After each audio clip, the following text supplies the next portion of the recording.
Hey everyone, thanks for joining us here at Book Blather. If you're new here, I'm Dave, this is Olive, and we mostly talk about bookish things to help spread the joy of reading. We just recorded this whole thing and apparently forgot to hit record. And it was a long one. So we're going to probably do it shorter now. Try to, maybe that's a good thing. The video will end up being shorter now. We we still have a few books that we had to review from February. We had a good month in February. We actually read a lot for us, and but we did some of those separately. We read a couple in for Garb August, which was the weekend where we read just trash. It was mini Garb August, so we reviewed those separately. And then we read Death of Grass by John Christopher, and we reviewed that separately because we thought it needed its own video. But on top of all those, there were three other books that we finished in February. So we what's up? Are you looking for a snack? Yeah, right here. So we wanted to go. We're like super super late with it now. So we wanted to get tell you about those before we don't remember them anymore. So the first book we have. Well, you're a little crazy today. All right, she's wants her snacks. So all right, that's it. That's it for now. Okay. So the first one is we finish is Doors of Eden by Adrian Tchaikovsky. So this book it's a standalone sci-fi novel. We read this. If you've been around a while, we've started to get into Tchaikovsky because of the Children of Time series, and that is a series that it won the series won the Hugo Award for best series, and that's a wonderful series. So we wanted to try more from him. So we got a couple more of his books. So this one's a standalone, and this was really good. So this is not Children of Time. You can't go into this expecting it to be Children of Time, but not every book can be his best book, right? So hey, you have some opinions about this one, huh? You got some opinions about this book? Wow, she feels very she liked it too, apparently. So this one is like I said, not every book can be his best book, but this was pretty good. You just can't go in expecting it to be Children of Time. So what this one was about is this is a plurality of worlds, like multiple Earths story. That's the basis of this one. This one, right in the beginning, you can see they give you it shows you a little timeline here of the first 600. I'll just show you the first 600 million years of life on Earth, which obviously has culminated in us today, and is because it's called the Doors of Eden because the Doors of Eden are these there's basically these rifts that have started to appear in between the different Earths. And so throughout the story, it's a mystery action sci-fi story where something has happened on the multiverse level, right? And so that's part of why these rifts have started to appear, and individuals are trying to do something about this, and so we follow this number of different characters, right? Like right in the beginning, very different types of characters. There's this duo we meet right in the beginning. These two young girls, Lee and Mal, and they're a romantic couple. I think they're in college at the time, and they like hunt for cryptids, right? And one day they actually have like some success. They find something, and then one of them disappears for a long time. And then there's these other characters, these sort of two government agents, this Julian and Allison, and they are friends. They work in different departments, but they're friends, so they also work kind of off the record together, and so that leads to some, developments in the story. And this Julian is trying to protect this this premier physics professor, Dr. Karn, who was once a man, is now a woman. It's not a big part of the plot, but it comes up, and so I thought that was cool that there was in this small group cast of characters there was good LGBTQ representation in here, so I like that. And then there's this not so nice character and his henchman, this guy Rove, who's like a big money guy. I think he was a hedge fund guy, and he's rich, tons of resources, and that's because he had this very strange, incredibly accurate financial model, predictive financial models to make all this tons of money. And so obviously there's a lot more going on behind the scenes, and these characters, this thing is happening, so these characters all end up coming together. And throughout the course of the story, there are these little interludes that we get. And they're supposedly excerpts from a textbook called Other Edens, Speculative Evolution and Intelligence by Professor Ruth Emerson of the University of California. And throughout the book, you keep getting these little interludes where you see a chapter out of the book that gives you an alternate timeline, and what over the course of this nearly 600 million years of life on this planet, what would if something happened a little bit different with a particular type of animal, or something went a little bit differently with the environment in some way. What types of changes could there be, and what other types of intelligence would you have seen? Some of which could have been hundreds of millions of years before us, so it would have an awful long jump. And so you see these little speculations on other timelines, potential timelines, and then so we see a bunch of characters that all come together as they're trying to solve and fix this issue that's happening on a multiverse level. So it's very fast paced, very action packed. I mean, it's not a short book, but it's very action packed, and it's got great pacing. And so it was a good story. Like I said, it's not the best that I've ever read, but it was a good story. But particularly if you like science fiction stories that deal with evolutionary biology and or multiverse stories. So it was pretty good. So definitely one worth reading if you like that sort of science fiction. Okay. The next one we read is, hey, what's up? So the next one we read, Olive's got a lot of opinions today. This one was your favorite, right?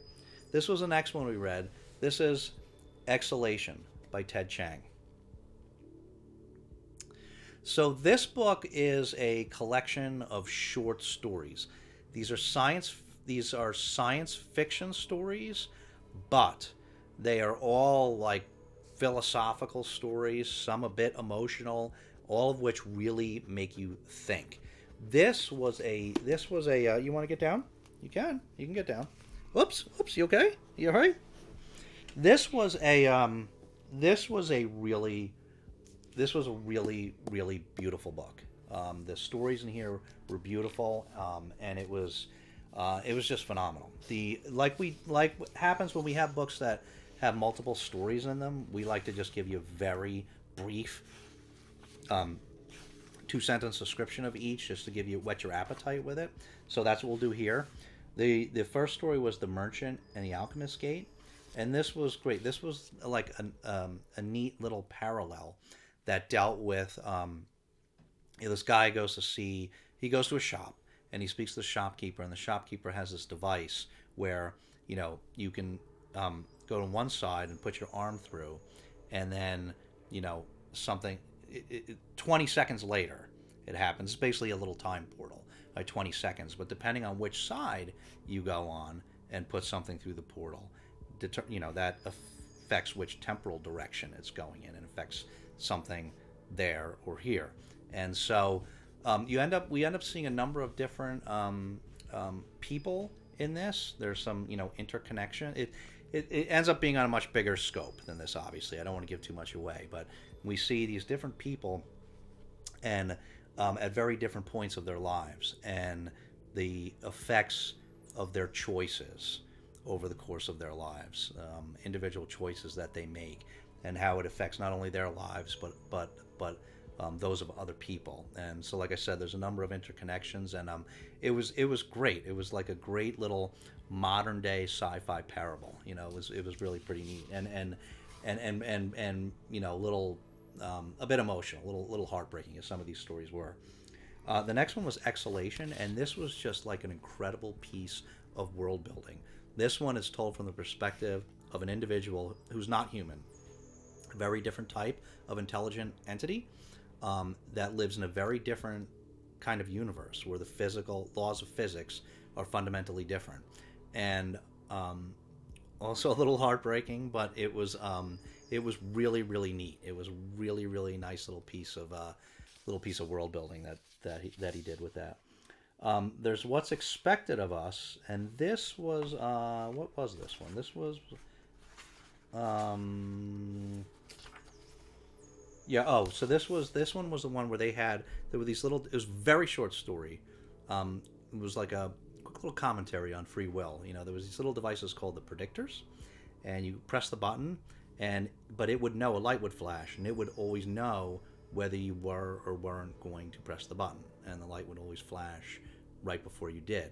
It was a little bit of commentary on free will and how people will act if they don't have free will, and what is important to have free will or to act like you have free will.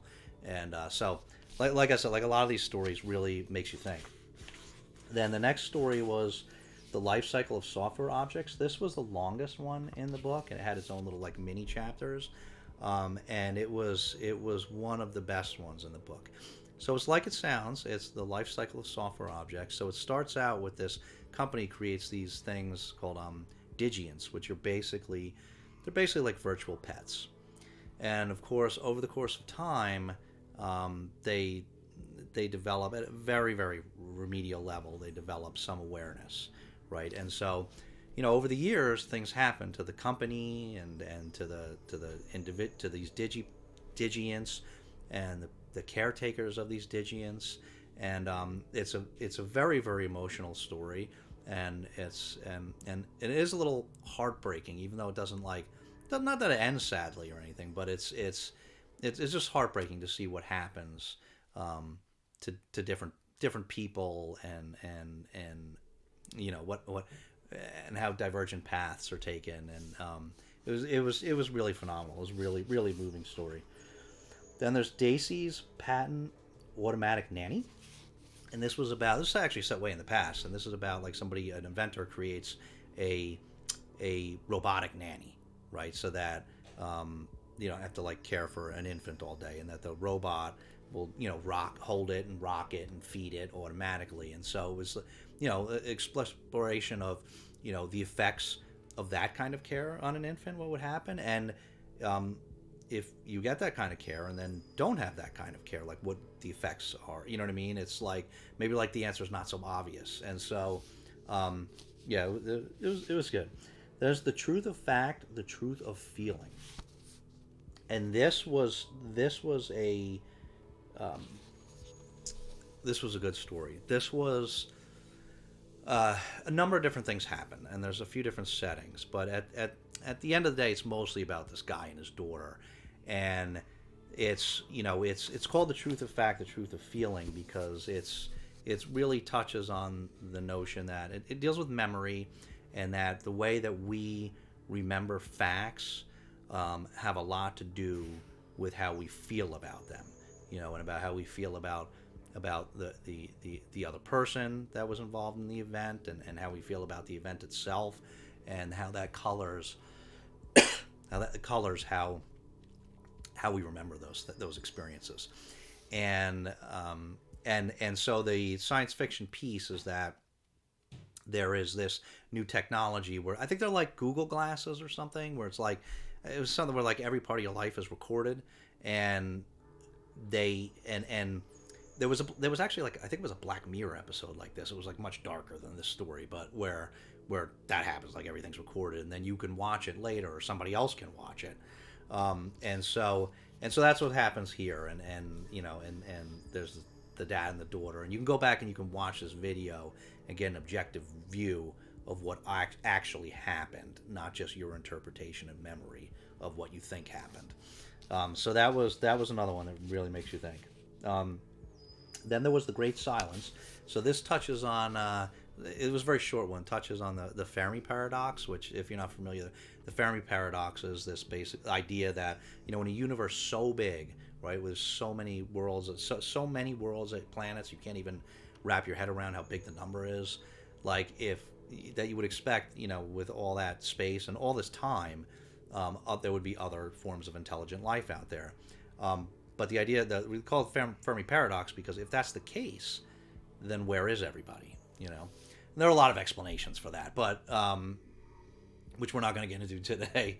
But that's kind of the setting, and that we're always, there's this great silence. It's called the Great Silence, that we're always out there looking with radio telescopes trying to find somebody else, because there's got to be other intelligence out there, and that maybe we should be looking inwardly a little bit, and maybe there's some things on our own planet that we're not really adequately listening to.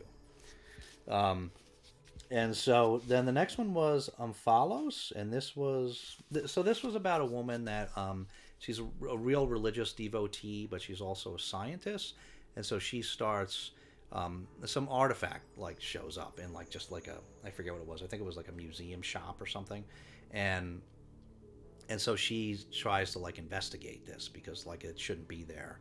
And as she goes through her investigation, it's kind of like this.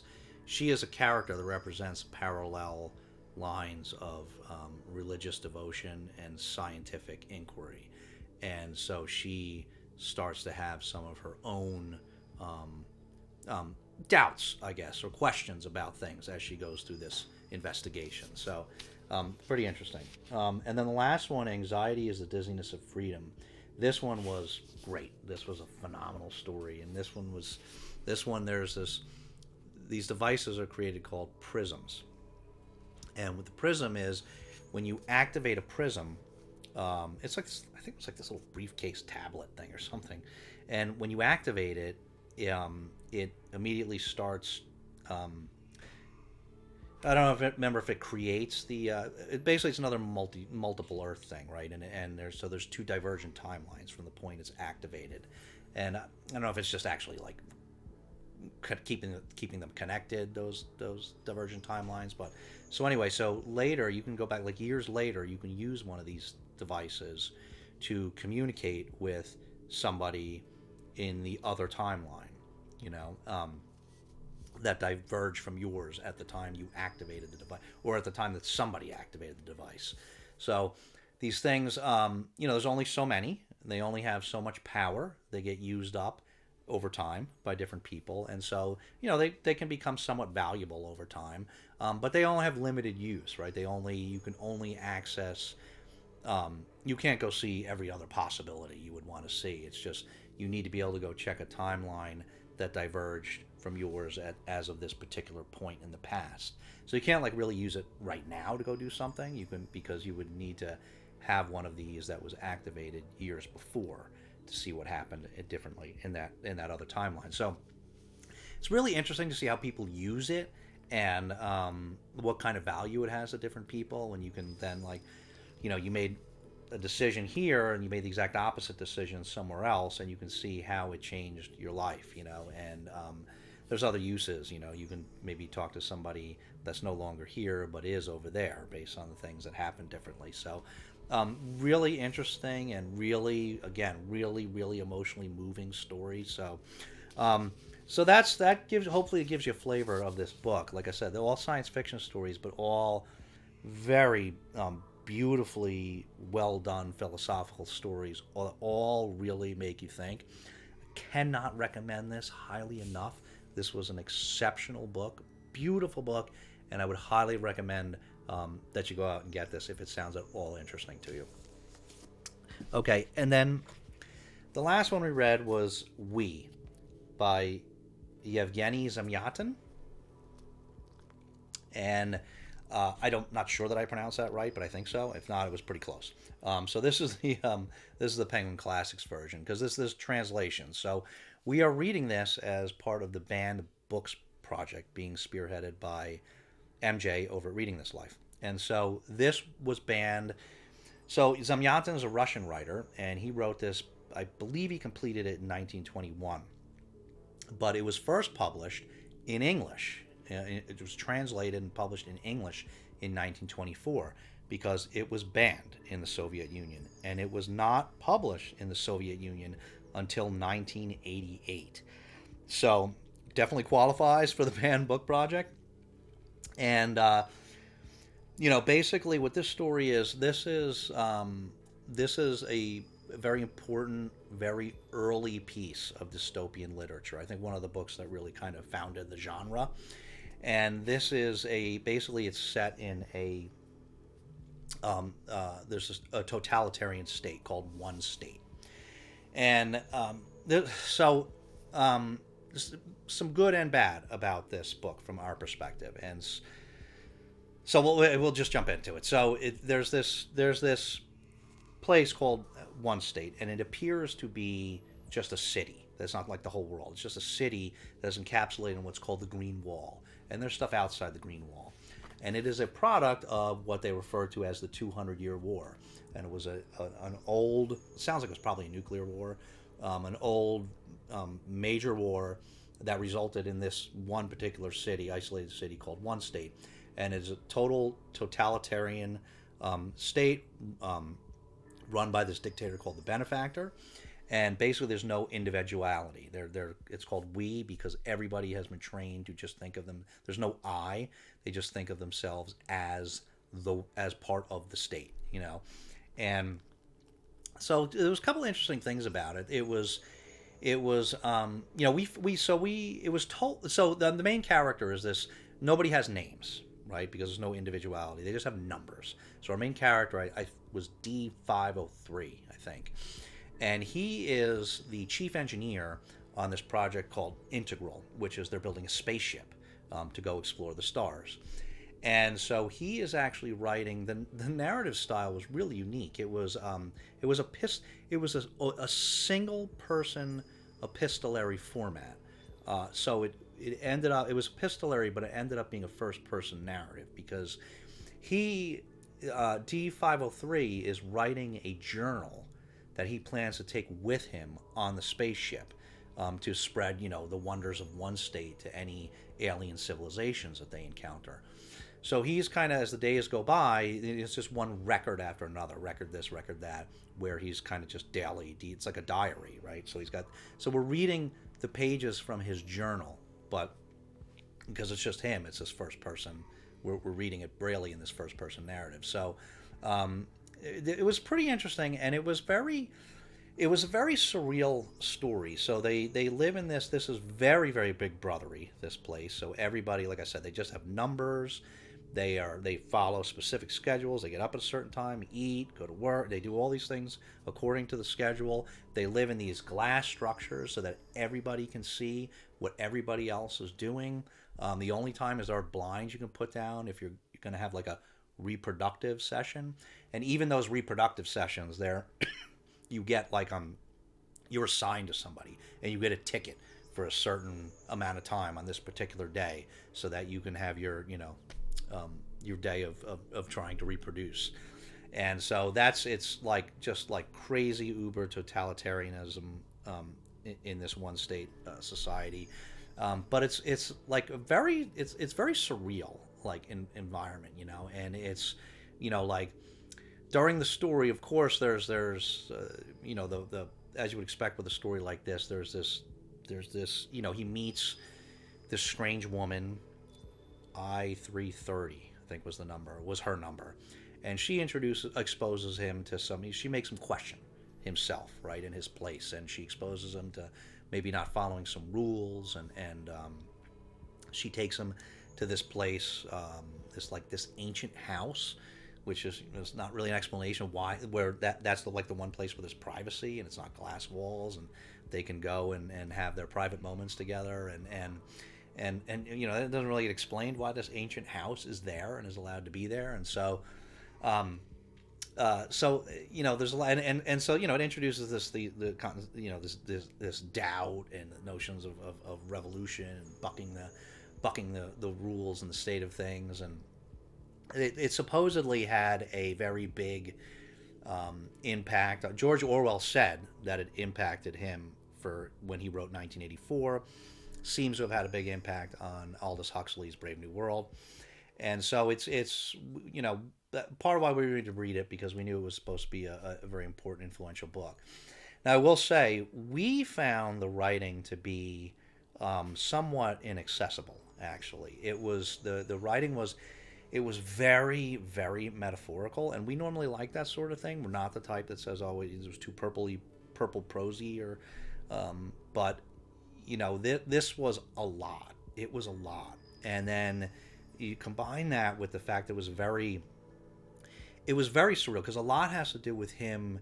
He goes to this strange place with this strange woman, and a lot of the time he's starting to have all these doubts and wondering about the state and himself and his place in the state, and so there's a lot. It's this real extreme dreamlike quality to it, and so there was a lot of times where I actually wasn't sure if what was being described was actually really happening. Like I didn't know if it was happening or it was just in his head, or if he was dreaming.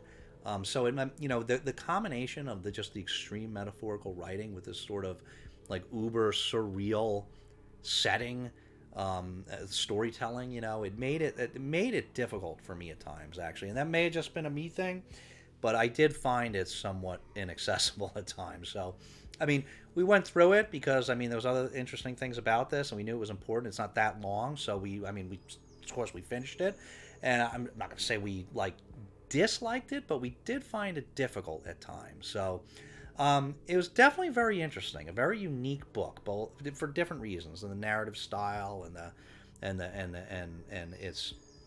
its place in forming, having a big influence on these sort of totalitarian state literature, and then just the surreal aspect of the story and everything. There was a lot of interesting stuff about the book.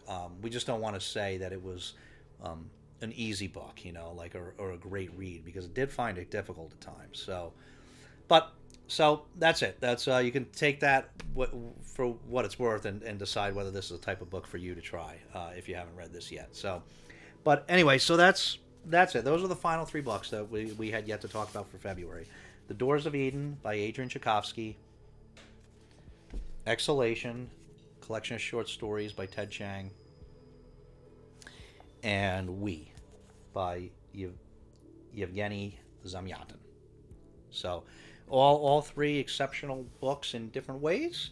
If you've read any of those, we'd love to hear your thoughts. Or if you're going to read any, you're planning to read any of those, we'd love to hear that too, and be curious to hear what you think about it after you're done.